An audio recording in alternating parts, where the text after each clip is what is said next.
ప్రస్తుతం ఆంధ్రప్రదేశ్ మరియు తెలంగాణ యానాంలో దిగువ ట్రోపో జోన్లో ఈశాన్య ఆగ్నేయ గాలులైతే వీస్తున్నాయి. దీని ప్రభావంతో దక్షిణ కోస్తాంధ్రలో తేలికపాటి నుంచి మోస్తరు వర్షాలు కురుస్తాయని వాతావరణ శాఖ అధికారులు తెలిపారు. తేలికపాటి నుంచి ఓ మోస్తరు పొగమంచు వర్షం కురుస్తుందని చెబుతున్నారు. ఉత్తర కోస్తా ఆంధ్రలోనూ పొడి వాతావరణం ఎక్కువగా ఉంటుందని, రాయలసీమలో కూడా పొడి వాతావరణం కొనసాగుతుందని వాతావరణ శాఖ అధికారులు తెలిపారు.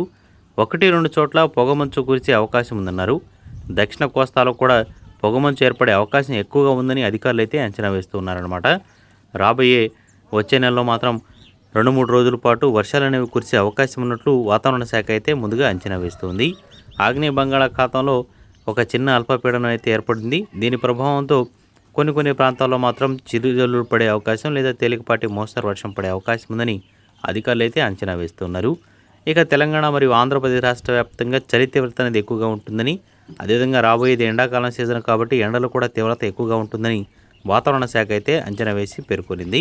సో ఇక ఈ 2-3 రోజుల పాటు చలి తీవ్రత అనేది ఎక్కువగా కనిపిస్తుందని, పొగమంచు దట్టంగా అల్లుకొని ఉంటుందని, హైదరాబాదు రాష్ట్రం మొత్తం కూడా పొగమంచు అనేది అల్లేసి ఉంటుందని, వాహనదారులు తీవ్ర ఇబ్బందులు పడుతున్నారని కూడా వాతావరణ శాఖ అయితే అంచనా వేసి పేర్కొనింది.